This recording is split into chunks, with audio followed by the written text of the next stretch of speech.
Hello students, कैसे हैं आप सभी लोग। आई होप आप सब लोग बहुत अच्छे होंगे, बहुत अच्छे से पढ़ाई कर रहे होंगे। और मेरे ये जो वीडियो लेक्चर्स है ना, इनसे भी आपको हेल्प मिल रही होगी फॉर योर एग्जामिनेशन। तो चलिए हम आज का वीडियो लेक्चर स्टार्ट करते हैं। मैं हूं Pooja Singh and welcome back to my channel accounting master class. And आजकल हम लोग डिस्कस कर रहे हैं basic concepts of macro economics. ये बहुत ही इंपॉर्टेंट कॉन्सेप्ट है, क्योंकि ये जो कॉन्सेप्ट है और ये जो टर्म्स है ना, ये आने वाले वीडियोस में जब मैं मैक्रो इकोनॉमिक्स के बाकी जब टॉपिक डिस्कस करूंगी, तो यही जो टर्म्स हैं आगे यूज होंगे। तो इसलिए आपको ये जो बेसिक टर्म्स है मैक्रो इकोनॉमिक के जो मैं डिस्कस कर रही हूँ इन दिनों, वो आपको पता होने चाहिए, क्योंकि यही आगे मैं यूज करूंगी। तो वहां पे अगर आप इसका मतलब नहीं समझ पाएंगे तो मेन कॉन्सेप्ट आप नहीं समझ पाएंगे। तो इसीलिए इन वीडियो लेक्चर्स को ध्यान से समझिएगा, राइट। तो चलिए अब मैं बताती हूँ डिटेल में कि आज के लेक्चर में हम क्या पढ़ने वाले हैं। तो आज हम सबसे पहले देखेंगे कि there are 4 sectors of economy. Economy के 4 सेक्टर्स होते हैं, तो ये कौन कौन से सेक्टर हैं, ठीक है, वो समझेंगे। फिर उसके बाद इंटर सेक्टोरल इंटरडिपेंडेंस, कैसे एक सेक्टर दूसरे सेक्टर पे इंटरडिपेंडेंट होता है, वो सब समझेंगे। इंटर सेक्टोरल फ्लो समझेंगे, जिसमें हमें 2 फ्लो पढ़ने हैं, money flow and real flow, right. तो ये सारे कॉन्सेप्ट हम आज के लेक्चर में डिस्कस करने वाले हैं। और चैनल पे फर्स्ट टाइम आए हैं तो मेरे चैनल को भी जरूर सब्सक्राइब कर लीजिएगा, क्योंकि मेरे चैनल पे आपको कॉमर्स स्ट्रीम के जो डिफरेंट सब्जेक्ट्स हैं उनकी वीडियो लेक्चर सीरीज मिलती है, ठीक है, जिसे मैंने बहुत डिटेल में विद नोट्स एंड न्यूमेरिकल पढ़ाया है। तो मैं चाहूंगी कि आप जरूर इन वीडियो लेक्चर्स की मदद से पढ़िए, खुद भी पढ़िए और अपने फ्रेंड्स के साथ भी इन्हें ज्यादा से ज्यादा शेयर करिए, ठीक। और वीडियो अगर पसंद आए, कॉन्सेप्ट समझ में आए, अगर लगे कि वीडियो यूजफुल था, तो प्लीज मुझे कमेंट सेक्शन में जरूर बताया करिए, ठीक है, और वीडियो को लाइक भी किया करिए। आपके फीडबैक का मुझे हमेशा इंतजार रहता है, ठीक। तो चलिए फिर बिना टाइम वेस्ट किए हम आज का लेक्चर स्टार्ट करते हैं। 4 सेक्टर्स ऑफ द इकोनॉमी। तो किसी भी इकोनॉमी के 4 मेन सेक्टर होते हैं। कौन से? सबसे पहला होता है हाउस होल्ड। हाउस होल्ड मतलब कंज्यूमर्स, वो कंज्यूमर जो गुड्स और सर्विसेज को कंज्यूम करते हैं। प्रोड्यूसर या जो प्रोडक्शन फर्म्स होती हैं, प्रोडक्शन यूनिट्स होती हैं, वो जो गुड्स और सर्विसेज का प्रोडक्शन करती हैं, तो उन्हें कंज्यूम कौन करता है? House hold. हम ही लोग तो कंज्यूम करते हैं। तो सबसे पहला सेक्टर क्या है? हाउस होल्ड सेक्टर, ठीक। हाउस होल्ड सेक्टर कौन होता है? जो कंज्यूम करता है गुड्स एंड सर्विसेज। और एक खास बात और है कि जो हाउस होल्ड सेक्टर होता है, they are the owner of the factor of production. वो फैक्टर ऑफ प्रोडक्शन के ओनर होते हैं। इसका क्या मतलब है कि लैंड, फैक्टर ऑफ प्रोडक्शन क्या है? Land, labour, capital, entrepreneurship. तो ये इसके ओनर होते हैं, ठीक है। जो लैंड, लेबर, कैपिटल है, वो बेसिकली क्या है? हाउस होल्ड से ही तो, जो प्रोडक्शन फर्म्स होती हैं वो हाउस होल्ड से ही तो लेती हैं। लैंड को हो, चाहे लेबर हो, चाहे कैपिटल हो, चाहे एंटरप्रेन्योर हो, वो हाउस होल्ड से ही लेती हैं, ठीक है, प्रोडक्शन फर्म्स। तो सबसे पहला सेक्टर क्या हुआ? House hold sector. दूसरा जो सेक्टर है दैट इज प्रोड्यूसर सेक्टर। दूसरा सेक्टर कौन सा है? Producer sector. प्रोड्यूसर सेक्टर यानी जो गुड्स एंड सर्विसेज का प्रोडक्शन करते हैं, जो प्रोडक्शन फर्म्स होती हैं, प्रोडक्शन यूनिट्स होती हैं, वो क्या होता है? Producer sector. ये क्या करती हैं? ये हायर करती हैं। ये जो प्रोडक्शन फर्म्स होती हैं, यूनिट्स होती हैं, ये हायर करती हैं फैक्टर ऑफ प्रोडक्शन। कहां से? हाउस होल्ड से। नॉर्मल कंज्यूमर से ही तो ये फैक्टर ऑफ प्रोडक्शन हायर करती हैं। फैक्टर ऑफ प्रोडक्शन मतलब लैंड। ये जो प्रोडक्शन फर्म्स होती हैं, अगर इनको अपनी फैक्ट्री सेटअप करनी है, तो जमीन कहां से लेंगी? किसी कंज्यूमर से ही तो जमीन रेंट पे लेंगी या परचेज करेंगे। चाहे लैंड की बात हो, चाहे लेबर की बात हो, जो कंज्यूमर है वही तो इन फर्म्स पे काम करता है, ठीक है। चाहे कैपिटल की बात हो, ये अगर इन्हें रेंट मतलब कुछ कैपिटल की रिक्वायरमेंट हो, तो ये भी तो मतलब नॉर्मल कंज्यूमर से ही लेते हैं, ठीक है। डायरेक्ट या इनडायरेक्ट दोनों तरीके हो सकते हैं, ठीक है। और चौथा क्या है? एंटरप्रेन्योरशिप। तो ये जो प्रोड्यूसर सेक्टर होता है, ये क्या करता है? हायर करता है फैक्टर ऑफ प्रोडक्शन। कहां से? हाउस होल्ड से। और प्रोड्यूसर सेक्टर मतलब प्रोडक्शन यूनिट्स, जहां पे गुड्स एंड सर्विस प्रोड्यूस होती है, ठीक। तीसरा सेक्टर क्या होता है? तीसरा सेक्टर है गवर्नमेंट सेक्टर, ठीक है। गवर्नमेंट मतलब तो समझ रहे हैं, गवर्नमेंट चाहे गवर्नमेंट में आता है government as a welfare agency. Government common people, consumer, producer के वेलफेयर के लिए काम करती है। गवर्नमेंट एज अ प्रोड्यूसर भी होती है, ठीक है। गवर्नमेंट भी बहुत सारे production, government own production firms होती हैं, ठीक है। तो जो गवर्नमेंट होती है वो एक्ट करती है एज अ वेलफेयर एजेंसी भी परफॉर्म करती है। और वेलफेयर एजेंसी जब परफॉर्म करती है तो गवर्नमेंट का काम होता है लॉ एंड ऑर्डर, या डिफेंस, इन सबको किसी भी इकोनॉमी में मेंटेन रखना। ठीक है, तो तीसरा सेक्टर क्या है? Government sector. और अगर चौथे सेक्टर की बात करें तो चौथा सेक्टर होता है एक्सटर्नल सेक्टर, या जिसका एक दूसरा नाम भी है rest of the world sector. ठीक है, इस सेक्टर में क्या आता है? इस सेक्टर में वो सारी एक्टिविटीज आती हैं which are related with export and import of the goods का एक्सपोर्ट करना, इंपोर्ट करना, ये सब इस सेक्टर में आता है, एक्सटर्नल सेक्टर में। ठीक है, इसमें क्या होता है? डोमेस्टिक इकोनॉमी का रेस्ट ऑफ द वर्ल्ड के साथ क्या फ्लो है, क्या कैपिटल का फ्लो है, गुड्स का क्या फ्लो है, वो सब इसमें आता है एक्सटर्नल सेक्टर में। ठीक है, इंडियन एग्जांपल लेते हैं, जैसे इंडियन इकोनॉमी का बाहर की इकोनॉमी के साथ क्या एक्सपोर्ट, क्या इंपोर्ट हो रहा है, क्या फ्लो ऑफ कैपिटल हो रहा है, वो सब किसका पार्ट होता है? एक्सटर्नल सेक्टर का। ठीक, तो अगर आपसे पूछा जाए 4 sector, 4 sectors of the economy कौन कौन से हैं, तो मेन 4 सेक्टर यही है। पहला है हाउस होल्ड यानी consumer of goods and services. ठीक है, दूसरा क्या है? प्रोड्यूसर यानी प्रोडक्शन फर्म, प्रोडक्शन यूनिट जो हायर करती है factor of production from house hold. तीसरा क्या है? गवर्नमेंट, जिसका काम होता है किसी भी इकोनॉमी में लॉ एंड ऑर्डर, डिफेंस, इन सबको मेंटेन रखना। और एक और गवर्नमेंट का काम है government act also as a producer. ठीक है, तीसरा हुआ। चौथा क्या है? External sector. ठीक है, जहां पे एक्सपोर्ट इंपोर्ट से रिलेटेड एक्टिविटी एक्सटर्नल सेक्टर में आती है। किसी भी इकोनॉमी का बाहर की इकोनॉमी के साथ जो भी ट्रांजेक्शन्स होते हैं वो सब इसमें आते हैं एक्सटर्नल सेक्टर में। ठीक, तो ये 4 मेन सेक्टर होते हैं किसी भी इकोनॉमी के। ठीक है, चलिए आगे बढ़ते हैं। अब मैं आपको बताती हूँ इंटरसेक्टोरल इंटरडिपेंडेंस। इंटरसेक्टोरल इंटरडिपेंडेंस मतलब क्या है? देखिए, इंटरसेक्टोरल यानी एक सेक्टर का दूसरे सेक्टर पे, इंटरडिपेंडेंस मतलब तो समझ रहे हैं, निर्भर रहना। ठीक है, तो अभी मैंने आपको बताया 4 सेक्टर हैं, कौन कौन से? House hold, producer, government and external sector, ये 4 सेक्टर हैं। तो इंटर सेक्टोरल इंटरडिपेंडेंस मतलब क्या है कि हर सेक्टर, जो भी सेक्टर है इकोनॉमी का, ये डिपेंड करता है दूसरे सेक्टर पे एक या दूसरे तरीके से, डायरेक्ट या इनडायरेक्ट वे में हर सेक्टर दूसरे सेक्टर पे डिपेंड करता है। उसी को कहते हैं इंटर सेक्टोरल इंटरडिपेंडेंस। ठीक, जैसे एग्जाम्पल के लिए जो हाउस होल्ड है वो किस पे डिपेंड करता है? वो प्रोड्यूसर पे डिपेंड करता है। हम जो कंज्यूमर्स हैं, ठीक है, हम गुड्स या सर्विसेज के लिए किस पे डिपेंड करते हैं? प्रोड्यूसर पे डिपेंड करते हैं। अगर प्रोडक्शन फर्म्स ही नहीं होंगी, ठीक है, तो प्रोडक्शन ही नहीं होगा गुड्स एंड सर्विसेज का, तो हमारी नीड कैसे फुलफिल होगी? ठीक है, तो ये क्या है? पहला। फिर दूसरा क्या है? जो प्रोड्यूसर्स होते हैं, जो प्रोडक्शन फर्म्स होती हैं, ये किस पे डिपेंड करती हैं? ये डिपेंड करती हैं हाउस होल्ड्स पे। ठीक है, हम कंज्यूमर्स पे डिपेंड करती हैं, क्योंकि इनके जो फैक्टर ऑफ प्रोडक्शन है, जो लैंड, लेबर, कैपिटल, जो फैक्टर ऑफ प्रोडक्शन है, वो कहाँ से आएंगे? वो हाउस होल्ड से ही तो आएंगे। जो प्रोड्यूसर है, जो प्रोड्यूसिंग फर्म्स हैं, इनको जो फैक्टर ऑफ प्रोडक्शन है वो कहाँ से मिलेगा? वो हाउस होल्ड से मिलेगा। चाहे लैंड हो, चाहे लेबर हो, चाहे कैपिटल हो, चाहे एंटरप्रेन्योरशिप हो। ठीक है, तो जो प्रोड्यूसर होते हैं वो हाउस होल्ड पे डिपेंड करते हैं। फिर तीसरा क्या है? गवर्नमेंट। गवर्नमेंट भी बताया था ना, तीसरा सेक्टर होता है। गवर्नमेंट किस पे डिपेंड करती है? गवर्नमेंट भी तो प्रोड्यूसर और हाउस होल्ड पे डिपेंड करती है। ठीक है, कैसे डिपेंड करती है? For its tax and non tax revenue. Government का जो भी टैक्स या फिर नॉन टैक्स रेवेन्यू होता है वो कहाँ से होता है? वो नॉर्मल हाउस होल्ड या प्रोड्यूसर से ही तो होता है। तो गवर्नमेंट भी प्रोड्यूसर एंड हाउस होल्ड पे डिपेंड करती है। और चौथा क्या है? जो प्रोड्यूसर एंड हाउस होल्ड है, ये किस पे डिपेंड करते हैं? ये भी तो गवर्नमेंट पे डिपेंड करते हैं। ठीक है, डिपेंड करते हैं ना गवर्नमेंट पे। अभी बताया था for law and order, for defence, for administrative services we depend upon government, हम गवर्नमेंट पे डिपेंड करते हैं। तो आपने देखा जितने भी सेक्टर हैं इकोनॉमी के, चाहे वो हाउस होल्ड हो, चाहे प्रोड्यूसर हो, चाहे गवर्नमेंट हो, ठीक है, एक्सटर्नल सेक्टर थोड़ा सा अलग हो जाता है, इसमें इंपोर्ट एक्सपोर्ट आता है। तो बेसिकली ये जो 3 सेक्टर है ना, ये आपस में एक दूसरे पे क्या करते हैं? डिपेंड करते हैं। हर सेक्टर एक दूसरे पे डायरेक्ट या इनडायरेक्ट वे में डिपेंड कर रहा है। तो इसी को कहा जाता है intersectoral interdependence, right.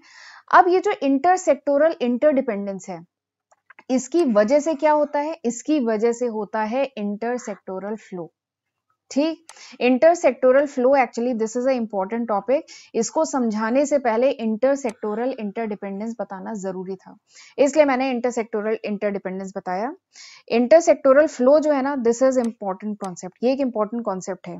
Intersectoral flow यानी एक सेक्टर का दूसरे सेक्टर पे जो फ्लो होता है, ठीक है। अभी जो फ्लो होता है ये दो तरीके का हो सकता है, या तो मनी फ्लो होता है या रियल फ्लो होता है। मनी फ्लो मतलब क्या होता है, जो इंटरसेक्टोरल फ्लो अगर in the form of money हो, पैसे के फॉर्म में फ्लो हो, ठीक है। अगर intersectoral flow in the form of money हो तो वो क्या होता है, मनी फ्लो। और अगर एक सेक्टर से दूसरे सेक्टर में जो भी फ्लो हो रहा है वो अगर गुड्स एंड सर्विसेज के फॉर्म में फ्लो हो तो उसे कहते हैं रियल फ्लो। तो ये दो बहुत ही इंपॉर्टेंट कॉन्सेप्ट हैं, एग्जाम में बहुत पूछे जाते हैं कि मनी फ्लो क्या है, रियल फ्लो क्या है। तो ये क्या है, दिस इज इंटरसेक्टोरल फ्लो, यानी एक इकोनॉमी के एक सेक्टर का दूसरे सेक्टर में जो फ्लो होता है वो दो तरीके का हो सकता है, मनी फ्लो या रियल फ्लो। मनी फ्लो यानी पैसे के फॉर्म में जब एक सेक्टर का दूसरे सेक्टर में जो फ्लो होता है दैट इज मनी फ्लो, और जब गुड्स एंड सर्विसेज के फॉर्म में होता है तो उसे रियल फ्लो कहते हैं। ठीक, यहां तक समझ में आया। चलिए आगे बढ़ते हैं, अब मैं आपको बताती हूँ रियल फ्लो क्या है। रियल फ्लो, रियल फ्लो क्या है, अभी मैंने बताया था flow of goods and services, जो भी गुड्स एंड सर्विसेज का जो भी फ्लो होता है among different sector of economy, economy के जो डिफरेंट सेक्टर्स हैं उनके बीच में जो गुड्स एंड सर्विसेज का जो फ्लो होता है उसको हम कहते हैं रियल फ्लो। ठीक, गुड्स एंड सर्विसेज मतलब तो समझ रहे हैं ना, गुड्स एंड सर्विसेज मतलब जो भी गुड्स का एग्जांपल ले सकते हैं, जैसे bread butter copy pen paper, ये सब क्या है, गुड्स। ठीक है, फर्नीचर टीवी, ठीक है, वॉशिंग मशीन, ये सब गुड्स है। एंड सर्विसेज में जैसे हॉस्पिटल की सर्विस, होटल की सर्विस, तो जो भी flow of goods and services है among different sector of economy तो वो क्या है, रियल फ्लो है। एग्जाम्पल के साथ समझते हैं, सपोज करिए there is a two sector economy, एक इकोनॉमी है जिसमें केवल दो सेक्टर है। ठीक है, एग्जाम्पल ले रहे हैं कि सपोज करिए टू सेक्टर इकोनॉमी है, यानी यहाँ पे केवल दो सेक्टर है, कौन कौन से, हाउस होल्ड है और प्रोड्यूसर है, केवल दो ही सेक्टर है, इसमें गवर्नमेंट एंड एक्सटर्नल सेक्टर नहीं है। ठीक है, केवल दो सेक्टर है, हमने एग्जाम्पल लिया है। तो इस सेक्टर में क्या है, प्रोड्यूसर जो है, ठीक है, प्रोड्यूसर जो भी गुड्स जो भी सर्विसेज प्रोड्यूस कर रहा है वो क्या कर रहा है, प्रोड्यूसर सोल्ड कर रहा है किसको, हाउस होल्ड को। हाउस होल्ड मतलब कंज्यूमर, हम ही तो कंज्यूम करते हैं। जो भी प्रोडक्शन फर्म्स होती हैं वो जो भी गुड्स जो भी सर्विसेज प्रोड्यूस करती हैं, वो कौन, जो भी गुड्स प्रोड्यूस करती हैं वो उसे सोल्ड करती हैं किसको, कंज्यूमर को, हाउस होल्ड सेक्टर को। ठीक, और हाउस होल्ड सेक्टर क्या करता है, सर्विस या जो फैक्टर ऑफ सर्विस है, फैक्टर ऑफ प्रोडक्शन है, वो हाउस होल्ड किसको प्रोवाइड करता है, प्रोड्यूसर को। ठीक है, फैक्टर ऑफ सर्विस या फैक्टर ऑफ प्रोडक्शन मतलब समझ रहे हैं ना, लैंड लेबर कैपिटल, बताया था ना, land labour capital. Production firm को अगर लैंड की जरूरत है, जमीन की जरूरत है फैक्ट्री सेटअप करने के लिए, तो वो कहां से मिलेगी, किसी हाउस होल्ड से ही तो मिलेगी। ठीक है, लेबर चाहिए तो हाउस होल्ड सेक्टर में जो कंज्यूमर्स हैं वही तो इन फैक्ट्रीज में काम करते हैं। ठीक है, तो वही यहाँ पे लिखा है कि जो फैक्टर सर्विस है रेंडर्ड बाय हाउस होल्ड, जो भी फैक्टर सर्विस चाहिए वो हाउस होल्ड क्या होता है, प्रोड्यूसर को प्रोवाइड करता है, और प्रोड्यूसर गुड्स एंड सर्विसेज जो बनाती है वो हाउस होल्ड को सोल्ड करती है। तो इस तरीके से यहाँ पे क्या हो रहा है, यहाँ पे मनी का फ्लो नहीं हो रहा है, यहाँ पे गुड्स एंड सर्विसेज का फ्लो हो रहा है। आप देख रहे हैं यहाँ पे गुड्स एंड सर्विसेज का फ्लो हो रहा है, हाउस होल्ड अपने सर्विसेज प्रोवाइड कर रहा है प्रोड्यूसर को, प्रोड्यूसर गुड्स बना करके सोल्ड कर रहा है किसको, हाउस होल्ड को। ठीक है, तो दिस इज रियल फ्लो, ये रियल फ्लो का एग्जांपल है। अगला क्या है, मनी फ्लो। मनी फ्लो मतलब जहां पे फ्लो ऑफ मनी हो across different sector of economy, economy के डिफरेंट सेक्टर के बीच में जब मनी का फ्लो हो तो वो क्या है, वो क्या है, मनी फ्लो। ठीक है, जब फ्लो ऑफ मनी हो, यहाँ पे क्या होगा, पैसे का फ्लो हो रहा है एक सेक्टर से दूसरे सेक्टर में। तो चलिए एग्जांपल के साथ बताती हूँ, जैसे सपोज करिए again there is a two sector economy, two sector economy है, केवल दो सेक्टर्स हैं यहाँ पे, household sector and producer sector, दो ही सेक्टर हैं। ठीक है, तो जो हाउस होल्ड है वो क्या करता है, वो प्रोड्यूसर या जो प्रोडक्शन फर्म्स होती है उनसे परचेज करता है गुड्स एंड सर्विसेज, उनको पेमेंट करता है। ठीक है, खर्चा करता है, पेमेंट करता है। ठीक, और जो प्रोड्यूसर है वो क्या करते हैं, पेमेंट करते हैं फॉर फैक्टर सर्विस, पेमेंट करते हैं फैक्टर सर्विस। इसका मतलब क्या है कि हाउस होल्ड जो है वहीं के लोग तो प्रोडक्शन फर्म्स को लेबर प्रोवाइड करते हैं। ठीक है, वही हाउस होल्ड सेक्टर ही तो प्रोडक्शन फर्म्स को क्या, लैंड प्रोवाइड कर रहा है, ठीक है, लेबर प्रोवाइड कर रहा है, तो उसके बदले में हाउस होल्ड को क्या मिल रहा होता है, शायद रेंट मिल रहा होता है, शायद सैलरी मिल रही होती है। ठीक है, तो यहाँ पे क्या है, मनी का फ्लो हो रहा है, मनी का फ्लो हो रहा है from producer to household. ठीक, और हाउस होल्ड जब सामान परचेज करता है प्रोडक्शन से तो यहाँ पे भी पेमेंट हो रहा है, परचेजिंग हो रही है तो उसका पेमेंट हो रहा है, तो यहाँ पे भी मनी के फॉर्म में पैसा फ्लो हो रहा है। तो यही क्या है, मनी फ्लो। मनी फ्लो मतलब फ्लो ऑफ मनी। ठीक, वही चीज देखिए मैंने लिखा हुआ है यहाँ पे, flow of factor payment by producer to household. जो प्रोड्यूसर है वो हाउस होल्ड को फैक्टर ऑफ प्रोडक्शन का पेमेंट करता है, चाहे सैलरी के फॉर्म में चाहे रेंट के फॉर्म में, और जो हाउस होल्ड है वो प्रोड्यूसर को पेमेंट करता है। ठीक है, किस चीज का, purchase of goods and services. जो हाउस होल्ड है, जो कंज्यूमर है, वो गुड्स एंड सर्विसेज खरीदता है प्रोड्यूसर से, तो उसका पेमेंट करता है। तो यहाँ पे मनी का फ्लो हो रहा है। ठीक है, तो this is money flow, right. अब एक बहुत इंपॉर्टेंट, आपको मैंने मनी फ्लो बता दिया, आपको मैंने रियल फ्लो बता दिया। ठीक, अब इसमें सवाल क्या पूछा जाता है, एक क्वेश्चन है जो बहुत पूछा जाता है एग्जाम में, चाहे सब्जेक्टिव एग्जाम हो चाहे ऑब्जेक्टिव एग्जाम हो, उसमें बहुत पूछा जाता है। कॉन्सेप्ट क्या है कि जो मनी फ्लो है ना, this is the reciprocal of real flow. ये एक इंपॉर्टेंट लाइन है, आपको ध्यान में रखना है कि जो मनी फ्लो है दिस इज द रेसिप्रोकल, या कह लीजिए अपोजिट होता है रियल फ्लो का। मनी फ्लो अपोजिट होता है रियल फ्लो का। ठीक है, सवाल क्या आता है कि how many flow is opposite of real flow. ये जो मनी फ्लो है ये कैसे अपोजिट है रियल फ्लो का। ठीक, ये एक इंपॉर्टेंट क्वेश्चन यहाँ पे बनता है। तो अब मैं आपको इसका सॉल्यूशन बता देती हूँ, या आपको सॉल्यूशन समझ में भी आ गया होगा। आपने मनी फ्लो भी पढ़ लिया, आपने रियल फ्लो भी पढ़ लिया, अब आपको मेरे ख्याल से सॉल्यूशन समझ में आ गया होगा। पर चलिए मैं बताती हूँ। देखिए, मनी फ्लो क्या है, this is opposite of real flow. क्यों? क्योंकि देखिए मनी फ्लो आता क्यों है, because in response of the real flow. पैसे का हाउस होल्ड जो है इसको पेमेंट कर रहा है। एक मिनट जरा मैं स्क्रीन को एक बार क्लियर कर देती हूँ यहाँ पे। ठीक है, हाउस होल्ड जो है वो प्रोड्यूसर को पेमेंट कर रहा है। ठीक है, क्यों पेमेंट कर रहा है, ये मनी फ्लो क्यों कर रहा है। ठीक है, हाउस होल्ड ने कोई सामान खरीदा, उसके बदले में वो मनी का पेमेंट कर रहा है। ठीक है, क्यों कर रहा है, क्योंकि रियल फ्लो हुआ है। ठीक है, goods and services, house hold ने इस प्रोडक्शन फर्म से कुछ गुड्स या सर्विसेज ली है, परचेज की है, तो उसके बदले में ये मनी फ्लो कर रहा है यहां से यहां तक। ठीक है, तो आपने देखा money flow is opposite of real flow. ये बात समझ में आई, because there is a real flow of goods and services from producer to household. क्योंकि गुड्स एंड सर्विसेज का क्या हुआ है, ट्रांसफर हुआ है, फ्लो हुआ है from producer to household, इसीलिए हाउस होल्ड उसके बदले में क्या करता है, पेमेंट कर रहा है। ठीक है, तो दिस, क्योंकि देखिए मनी यहां से यहां फ्लो कर रहा है और रियल जो गुड है वो यहां से यहां फ्लो कर रहा है, तो इसीलिए है ये कॉन्सेप्ट कि money flow is just opposite of the real flow, right. तो ये बहुत इंपॉर्टेंट कॉन्सेप्ट है, सब्जेक्टिव एग्जाम में पूछा जाता है कि कैसे, तो आप लिखेंगे क्योंकि मनी फ्लो होता क्यों है, because in response of the real flow. Real flow के बदले में मनी फ्लो होता है। ठीक है, goods and services house hold ने खरीदा है, उसके बदले में वो मनी का पेमेंट कर रहा है।